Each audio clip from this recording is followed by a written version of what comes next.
아까 우리가 얘기했던 지금 법제문이야. 법제문이기 때문에 우리 목표 머릿속에는 뭐가 들어있어야 돼? 저쪽에 있는 거 정의, 원칙, 사례, 예외 이제 이걸 선정을 생각해. 그리고 다시 문제를 먼저 읽어보는 거야. 하나는 내용이 문제야. 그럼 얘는 뭐 하는 거야? 출제 요소 없어? 두 번째 문제는 A의 물음을 답을 하래 라고 했을 거야. 그러면 얘는 출제 요소가 당연히 뭐 하는 거야? 있는 거야. 그럼 우리는 당연히 뭐 해야 돼? A의 물음 당연히 찾아야겠지? 어차피 A는 표시되어 있으니까 그냥 친절하게 일단하게 통으로 A라고 이렇게 표시되어 있을 거야.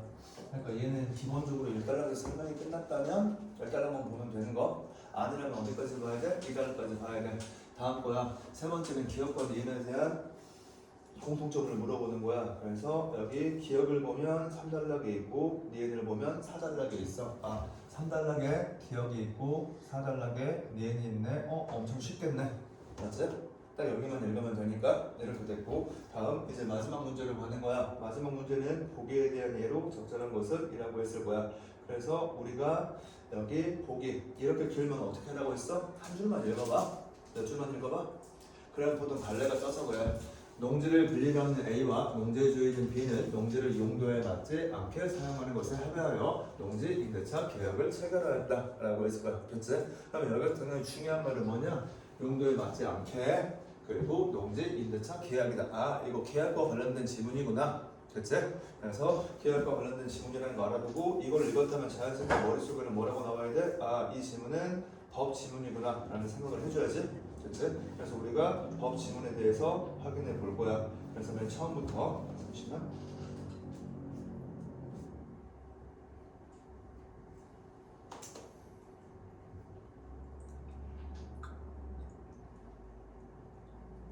이렇게 어쨌든 아까 했던 보기에서 계약이라는 말이 있었다. 임대차 계약이야. 그래서 이거 관련된 1달러부터 읽기 시작할게. 앞에 봐. 딴 데 보지 말고 시작. 사무실에 방충망이 나가서 파손되었다가 가정하고 있어. 세입자가 사무실을 빌려 쓴 건물주는 누가 고쳐야 될까? 라고 했을 거야. 그러면 1달러에서 당연히 우리 이게 뭐냐? 애초에 질문이지? 물음이지? 찾으면서 가는 거야. 그래서 첫 번째 관련자서 방충망이 파손되었어.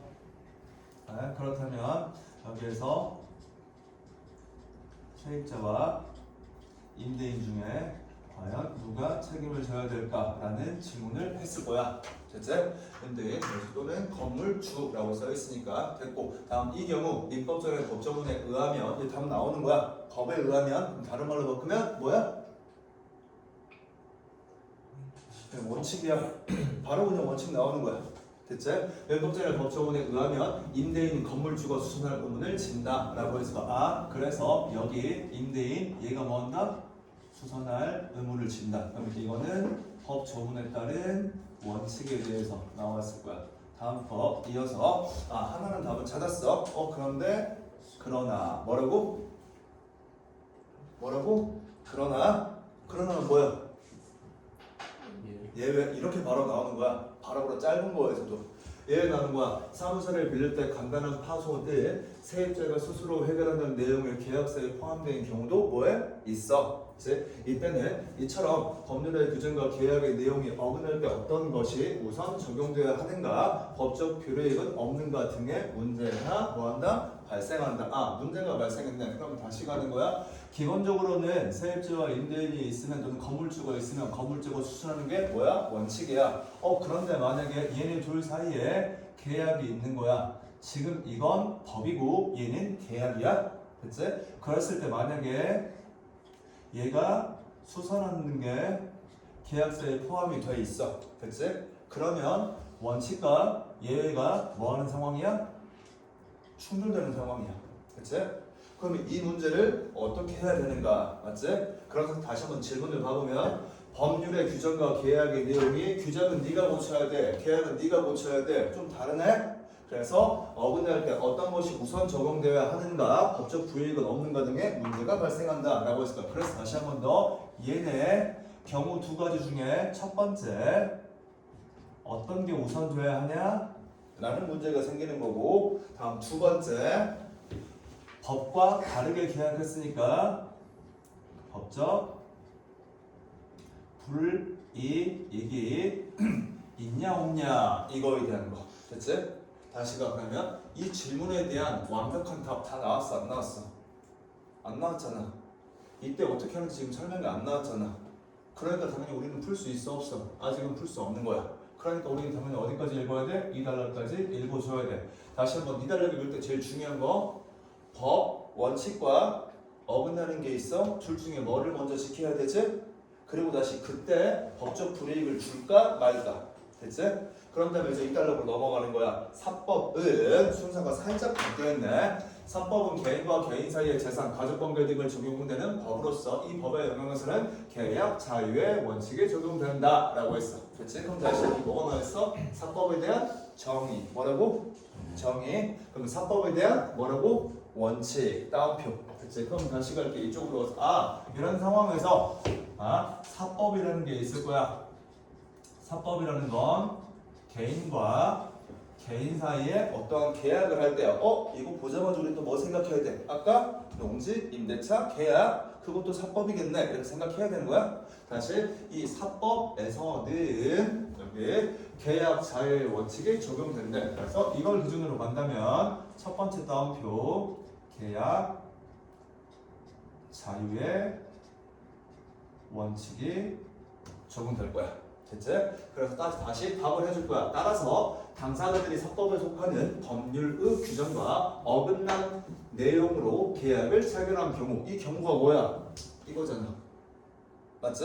다시 체결한 경우 계약 내용이 우선 적용된다 라고 해서 그럼 답 나왔네. 여기에 임대인과 세입자, 건물주와 세입자 중에서 얘가 법에서는 무조건 네가 고치라고 했는데 얘가 고친다는 게 계약서에 포함되어 있어. 그러면 얘네 둘 중에 누가 수선하는 거야? 얘가 수선하는 거야. 됐지? 이걸 우선 적용이 돼. 이제 그런 다음에 이처럼 법률상으로 규정되어 있더라도 당사자가 자유롭게 계약 내용을 정할 수 있는 법률 규정을 뭐라고 부른다? 임의법규라고 부른다. 됐지? 그럼 다시 또 이쪽으로 가. 이렇게 할 수 있는 걸 우리는 두 번째 따옴표 임의법규라고 부르는 거야. 됐지? 임의법규라고 부르고 다시 이어서 임의법규라고 한다. 그래서 다시 한번 사법은 원칙적으로 임의법규이므로 사법으로 규정한 내용에 대해 당사자들이 계약으로 달리 정하지 뭐했다면 않았다면 원칙적으로 법률의 규정이 적용된다. 아까 나왔네.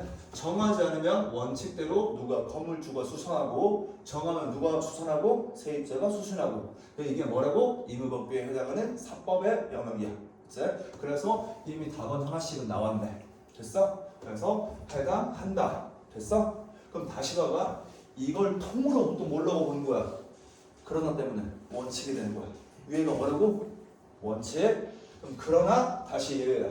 그럼 내용이 바뀔 거야. 그래서 이렇게 그러나 이렇게 나오는 거야. 됐어? 그럼 다시 그러나니까 이제 내용이 조금 바뀌겠지? 그럼 다시 한번 봐. 여기 봐봐. 이 물음에 해야 답 나왔어 안 나왔어? 나왔잖아. 언제 누가 해야 되는지. 맞아? 됐지? 기본적으로 나와 있어. 그리고 다시 이제 원래는 한 문제를 풀어야 되는 거야. 이제 뒤에까지 계속 갈 거야. 오늘부터는 이제 계속 끝까지 갈 거니까. 그러나 이제 바뀌는 거야.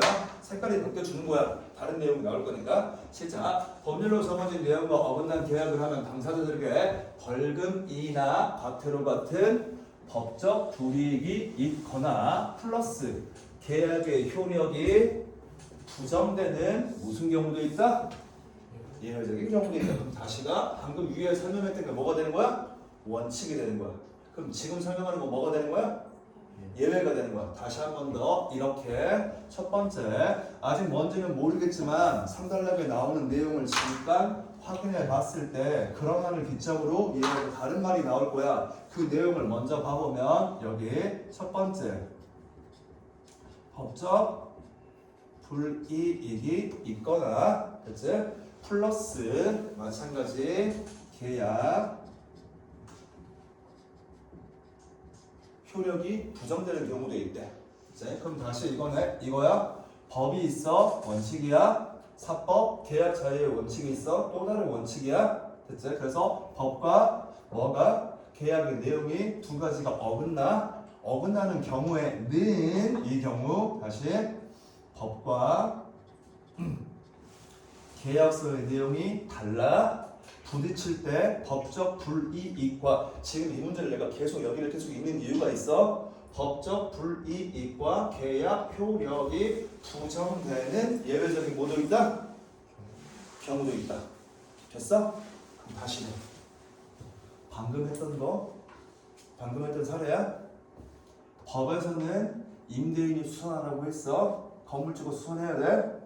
근데 얘네 둘이 계약서를 쓸 때 간단한 거, 싼 거는 내가 고칠게 라고 뭐를 했어? 계약을 했어. 됐지?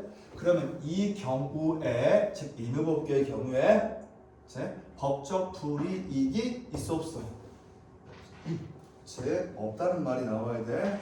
법적 불이익이 뭐 한다고?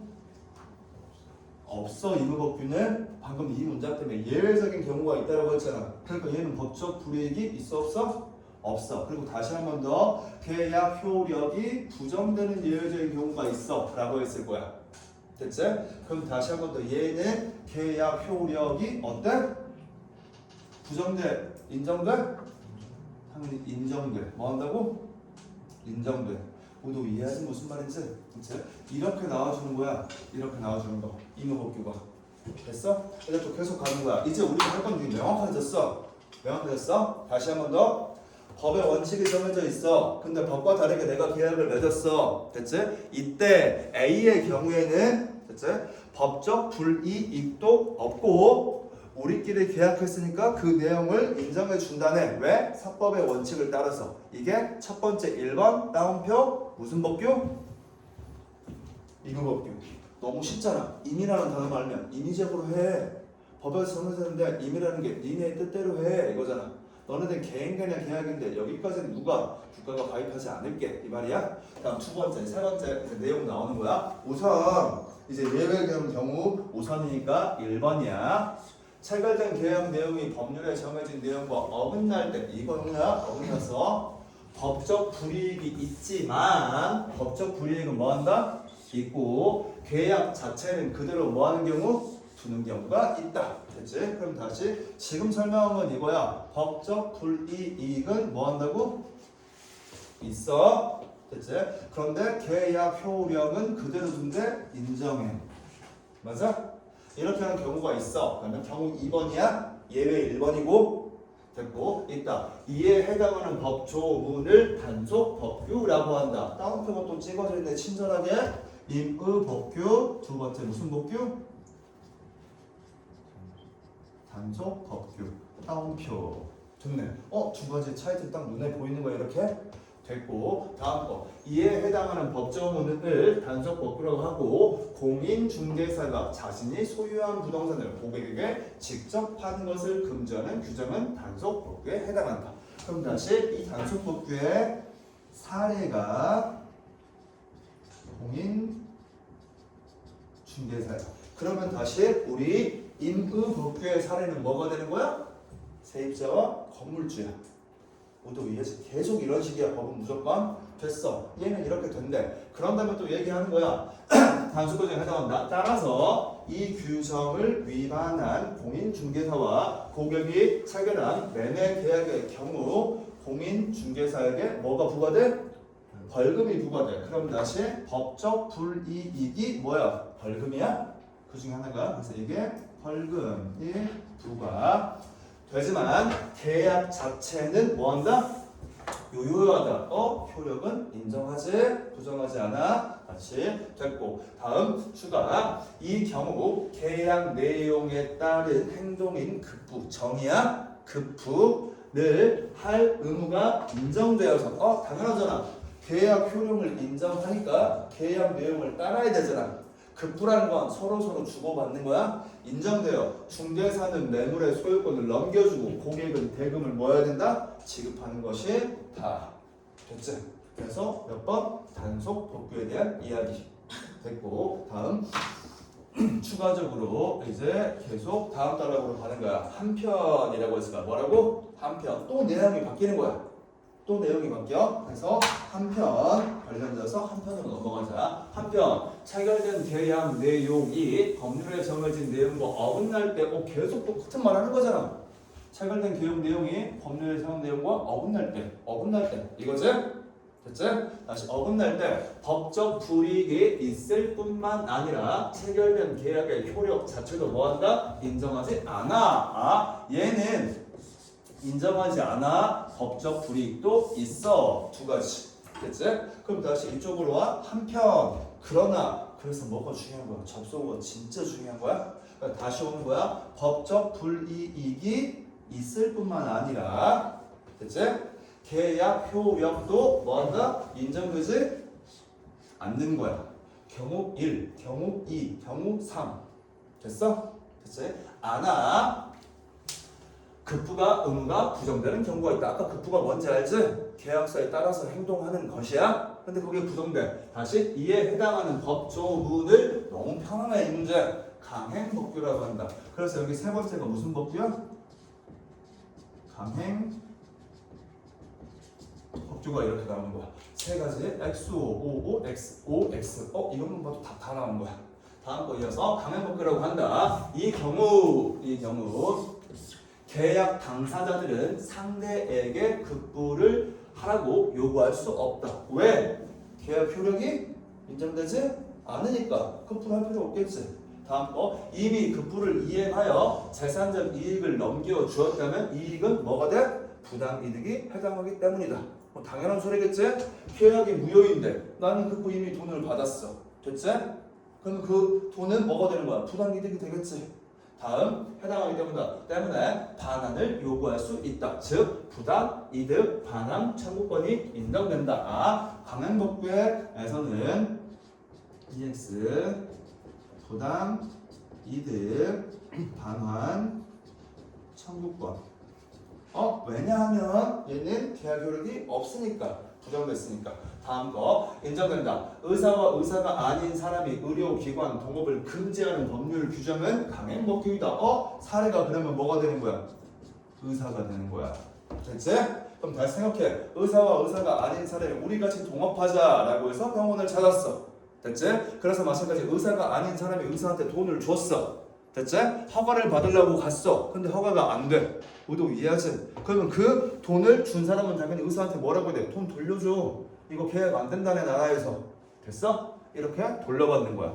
됐네. 다시 이어서 강행법규에 따라서 의사와 의사가 아닌 사람이 체결한 동업 계약은 계약의 효력이 부정된다.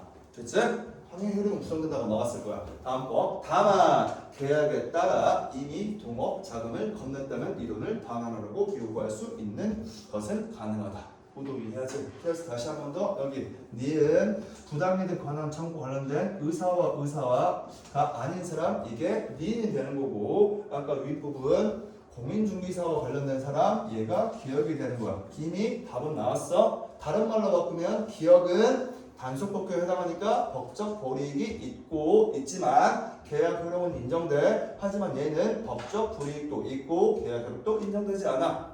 이거 답 다 나온 상태. 다음 이제 마지막이야. 마지막. 그러나 됐지? 그럼 다시 뭐냐? 얘 또 다른 예외가 나오는 거야. 계속 이런 식이야. 법은. 그것만 비교하면 되는 거야. 그러나 강행법규에 의해서 계약이 효력이 부정되었을 때 부당 이득 반환 청구권이 인정되지 않는 경우도 있다라고 했을 거야. 그래서 5달러. 얘처럼 강행법규인데도 뭐 하는 경우? 부당이득 반환 청구권이 인정되지 않는 경우도 특이한 사례가 있다네. 그치? 그래서 그 사례를 들어줄 거야. 급부의 내용이 위조, 지폐, 제작처럼 비도덕적이거나 반사회적인 행동이라면, 그치? 비도덕적, 반사회적. 쉽게 말해 이건 다른 말로 바꾸면 뭐냐? 사기라는 뜻이야. 사기일 때는 계약의 효력이 인정되지 않을 뿐만 아니라 이미 넘겨준 이익을 돌려받을 권리도 뭐 되는 거야? 부정하는 거야. 그건 범죄니까. 그건 뭐니까? 범죄니까. 그래서 이게 인정되지 않는 경우는 방금 얘기한 거 비도덕적이거나 반사회적인 경우에는 인정되지 않을 거야 라고 나오는 거. 이제 마지막 6달러.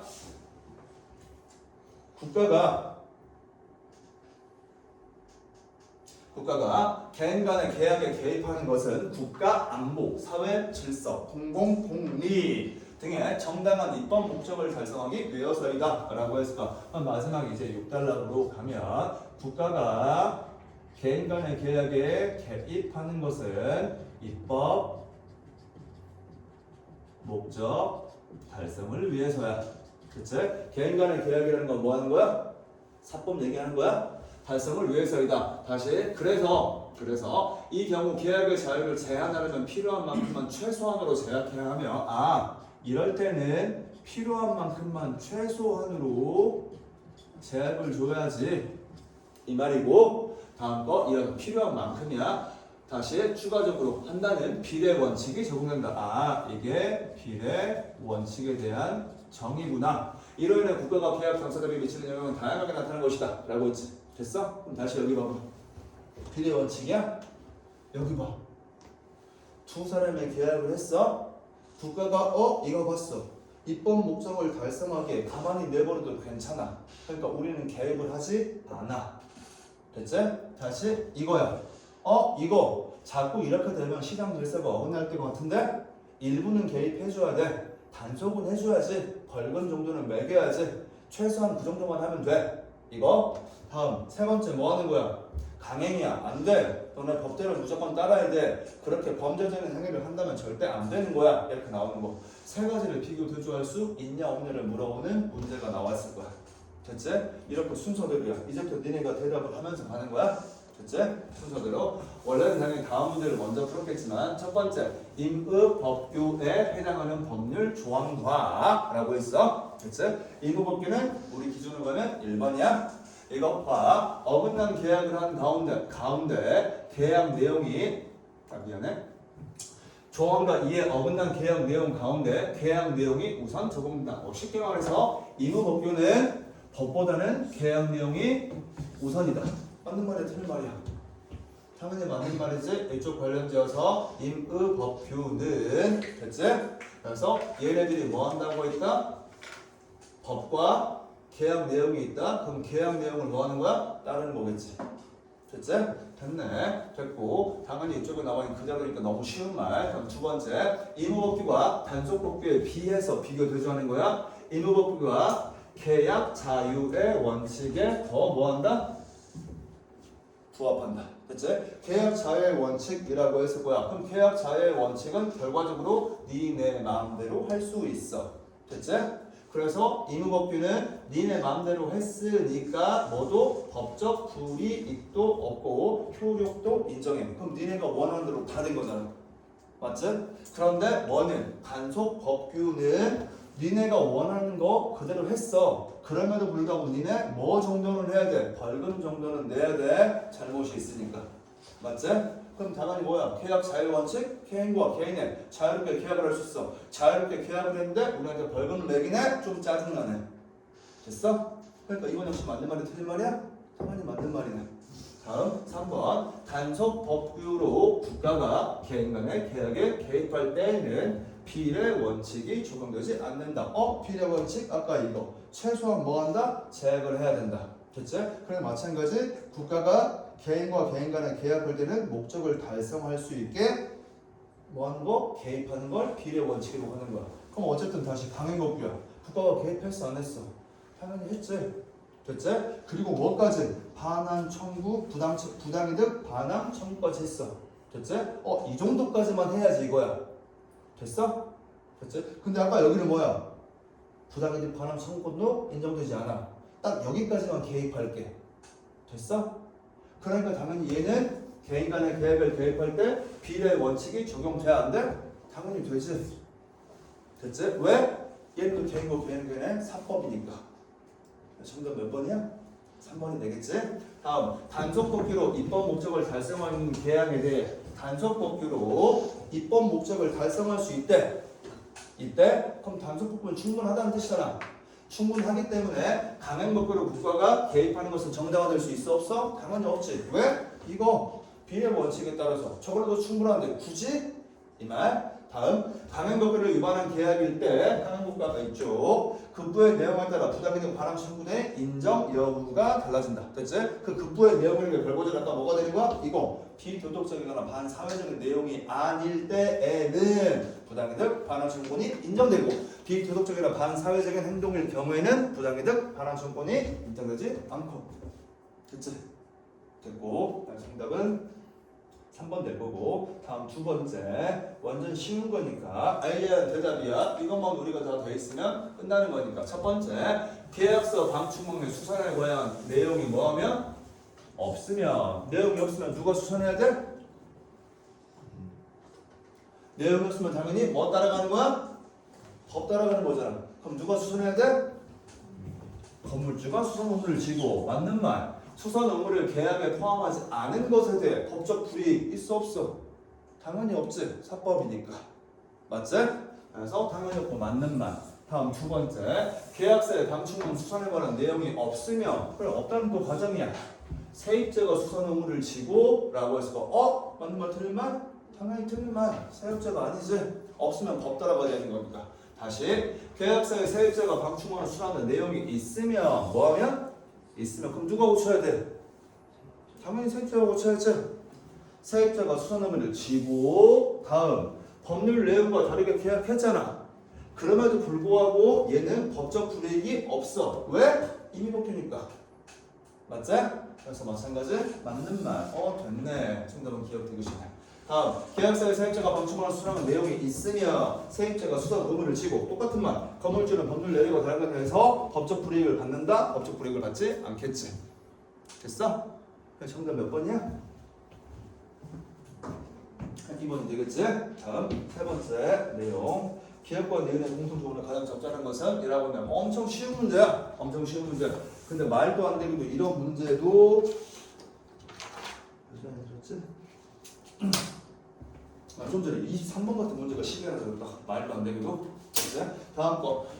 계약과 내용의 공통점으로 가장 적절한 것은 이라고 했을까? 그냥 하나씩 가보자. 예를 들어 기억이라고 쳐볼게. 기억은 당연히 뭐 하는 거야? 이거 단속법규야. 무슨 법규라고?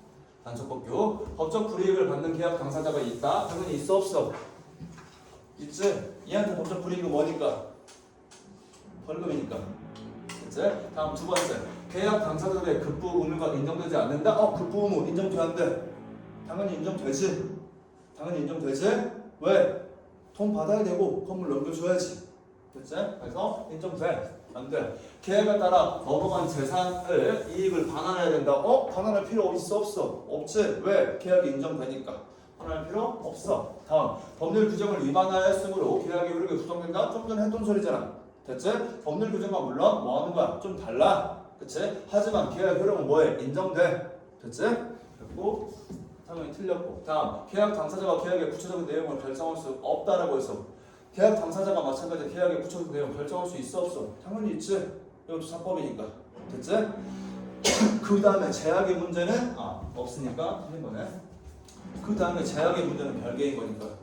됐지? 그 정답 몇 번이야? 1번이야? 됐고. 자 마지막 문제로 넘어갈게.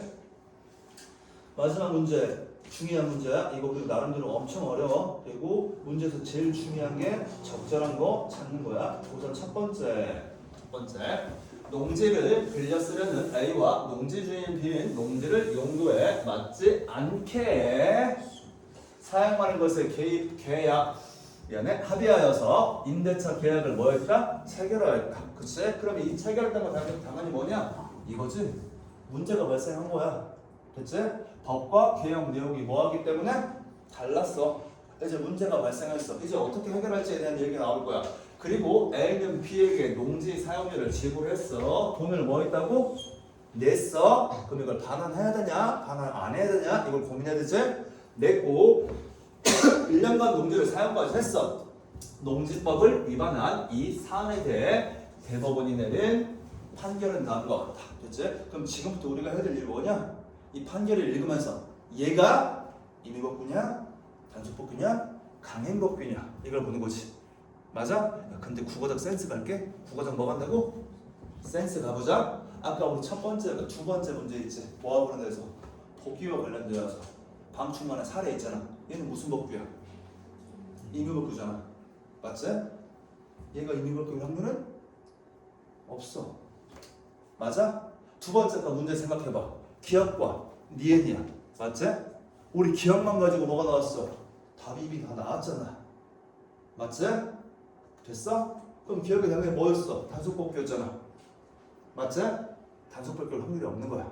그래서 마지막만 읽어보는 거야. 첫째, 법률을 위반하여 농지를 빌려준 사람에게는 벌금이 부과한다. 벌금과 같은 말이 아까 본문에 뭐라고 써 있었어?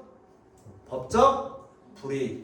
첫 번째, 법적 불이익이 있는 경우네. 됐지? 그럼 우리가 머릿속으로 뭐 해야 돼? 둘 중에 하나겠네 라고 생각해야지. 단속복귀 아니면 무슨 복귀다? 강행복귀다. 다음 거. 둘째, 이 사건은 농지임대차 계약의 농지법을 위반한 것으로 계약이 뭐 한다? 무효가 된다네. 엄청 중요한 말이네. 그럼 이걸 두 가지를 섞으면 뭐야? 법적 불이익이 있고 계약의 효력 자체도 부정된다. 됐지? 이거 두 가지를 섞으면 결론적으로 여기 부분은 뭐가 되는 거야? 강행복귀가 되는 거야. 무슨 복귀가 된다? 강행복귀. 그래서 우리가 하고자 하는 보기는 강행법규로 결정됐고, 맞아? 이제 나머지에서 뭘 생각했느냐? 이게 비도덕적, 반사회적이냐 아니냐를 봐야 되지. 맞지? 그래서 마지막 셋째, 농지를 빌려준 사람은 받은 사용료를 반환해야 한다라고 했어. 뭐 해야 된다고? 사용료를 반환해야 돼. 그럼 이걸 다른 걸로 바꾸면 부당이득 반환 청구권이 인정되는 경우. 됐지? 그래서 강행법규 중에서 부당이득 반환 청구권이 인정되는 경우. 그러면 결과적으로 얘는 반사회적이거나 비도덕적인 일은 아니야. 마지막 넷째, 농지를 빌린 사람은 농지를 빌려서 얻은 이익을 농지를 빌린 사람이 반환해야 된다. 똑같은 소리 하고 있네. 왜? 서로한테 급부잖아. 서로한테 뭐라고? 급부야. 내가 원청이한테 네 핸드폰 살게 라고 했을까? 얘는 나한테 핸드폰을 넘겨줘야 돼. 그치? 이게 급부야. 나는 얘한테 돈을 줘야 돼. 이게 뭐야? 급부야. 됐지? 근데 우리 계약 자체가 뭐가 돼버렸어? 무효가 되었어. 나는 핸드폰을 돌려줘야 되고 얘는 나한테 뭐를 돌려줘야 돼? 돈을 돌려줘야 돼. 이게 급부야. 급부는 항상 뭐라고? 쌍방이야. 뭐라고? 쌍방. 이렇게까지야. 됐지? 그럼 어려운 문제 있을까 없을까? 없어. 똑바로만 봤다면. 다만 하나가 살짝 낚시가 있어. 그래서 얘가 한 5위 정도 되는 문제일 거야. 첫 번째, A와 B가 농지 임대차 계약을 체결할 때는 사법의 적용을 받지 않겠군이라고 했어. 계약할 때는 뭐 할 때는? 계약할 때는 뭐가 있어? 계약 자유의 원칙. 계약 자유의 원칙이 뭐야? 사법이야. 됐지? 됐지? 그러니까 당연히 뭐 하는 거야? 적용을 받아 안 받아? 받겠지? 다음 두 번째, B에게 벌금을 부과하는 것은. 됐지? B에게 뭐를 부과했다? 벌금을 부과했어. 즉 법적 불이익이 있는 것은. 다시 한 번 더. 지금 우리가 하고 있는 문제는 무슨 법규라고? 강행법규야. 다시 벌금을 부과하는 것은 중요한 거. A와 B가 맺은 농지 임대차 계약이 효력이 있음을 인정하지 뭐한다? 않았기 때문이다. 잠깐만 제껴놔봐. 잠깐만 뭐 한다고? 제껴놔봐. 이게 말장난이라 그래? 말장난이라. 다시 한 번 더. B한테 벌금을 부과했어. 벌금을 부과했다는 건 법적 불이익이 있는 거야. 됐지? 너 벌금 내. 이거 자체가 뭐라고? 계약의 효력을 인정하지 않았기 때문이야. 이 말이야? 헷갈리면 잠깐 제껴놔야 돼. 어차피 이건 다 틀린 사람이야. 2번에서 그래. 잠깐만 제껴놓고. 세 번째, B에게 벌금을 부과하는 것만으로는. 3번 때는 이거는 틀리고 확실해지는 거야. 것만으로는 이라고 했어. 됐지? 그럼 다시 한번 봐봐. 얘한테 벌금을 부과하는 것만으로. 그럼 벌금을 부과했어. 됐지? 그리고 계약은 그대로 내버려 뒀어. 이건 뭐가 되는 거야? 단속법규가 되는 거야? 됐어? 그럼 다시 읽을게. B에게 벌금을 부과하는 것만으로는 이 계약의 내용을 규제하는 법률에 입법 목적을 실현하는 게 뭐해? 부족해. 맞지? 다시 한 번 더. 너 벌금 내. 됐지? 근데 괜찮아. 이게 아니라 너 벌금 내. 그리고 니네 계약도 뭐야? 무효야. 맞지? 그러니까 만약에 벌금을 내는 것만으로도 입법 목적의 실현이 가능하다면 뭐 하다면? 가능하다면 다시 한 번 더 벌금을 내는 것만으로 입법 목적의 실현이 가능하다면 계약 효력을 뭐 해줘야 돼? 인정해줘야 돼? 부정해줘야 돼? 인정해줘야지. 그것만으로 가능하다면. 맞지? 근데 부족하기 때문에 계약을 뭐라고 판단해? 무효로 판단하는 거야. 그럼 다시 한 번 더 벌금 부과한 다음에 이걸로는 충분하지 않아. 그러니까 뭐까지? 계약도 무효야. 맞아? 그럼 다시가 벌금 부과 플러스 계약 무효 무슨 법규? 강행법규. 다시 벌금 법적 불이익 계약의 효력이 없어 무효 맞는 말. 이해됐어? 그래서 정답은 3번이야. 그럼 다시 와봐. 이것과 이게 지금 뭐 하는 거냐? 서로 상충하지? 다시 이 문장 봐봐. 벌금을 부과하는 것만으로 목적 실현이 부족해. 그래서 뭐까지 뭐야? 계약까지 뭐야? 근데 얘 말을 다시 봐. 벌금을 부과하는 것은 계약 효력이 있음을 인정하지 않았기 때문에 다시 벌금 부과하는 것은 계약이 무효이기 때문이다 이거야. 근데 다시 봐. 법적 불이익 벌금을 부과하는 것은 계약이 인정되는 경우도 있고 무효인 경우도 있지. 근데 2번은 무조건 뭘로만 봐버린 거야. 벌금을 부과하면 무조건 계약 효력이 인정되지 않아 라고 줄여버리는 거야. 그래서 얘네 둘이 뭐해? 상충해. 그래서 정답 몇 번이야? 3번이 되는 거야. 말 이해해?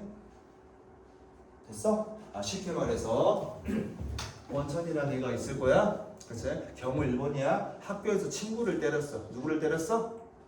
친구를 때렸어. 다시 근데 학교에서 선생님을 때렸어. 누구를 때렸어? 선생님을 때렸어. 그치? 그래서 예를 들어서 이런 경우라고 친다면 자 친구를 때린 경우야. 나 잘못 있어. 그래서 학교에서 제재를 가할 거야. 맞지? 선생님을 때려도 학교에서 뭐 할 거야? 제재를 가할 거야. 그런데 너 그치? 이 제재는 친구 때린 거 친구랑 화해하고 한다면 정학 정도야. 뭐 정도라고? 정학 정도. 그치? 근데 만약에 선생님을 때린 건 퇴학이야. 뭐라고? 퇴학. 모두 이해해서 무슨 말인지 이 경우가 있는 거야. 그래서 만약에 너 잘못했어. 학교에서 제재를 가할 거야. 이것만으로 누구를 때렸는지에 대한 차이가 나와 안 나와? 안 나와.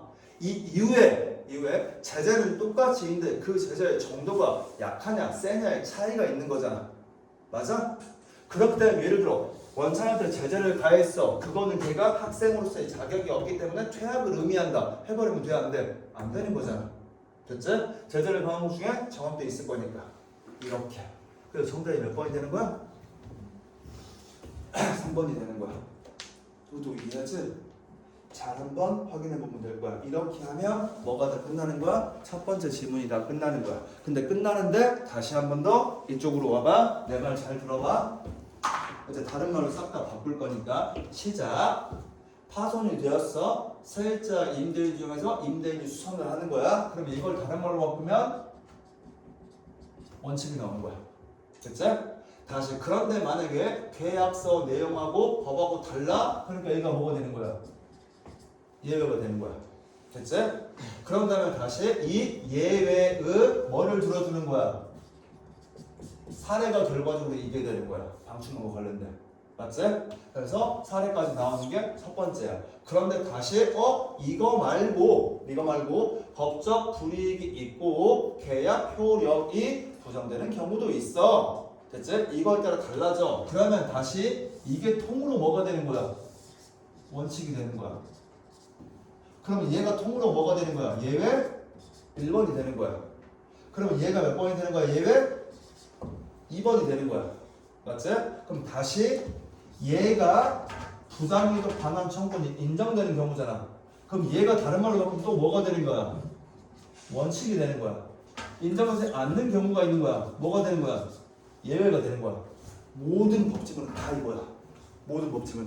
앞으로 내니까 법을 엄청 많이 풀 거거든? 계속이야? 원칙, 예외, 사례. 됐어? 그리고 물론 더 큰 개념으로 정의 먼저 나올 거고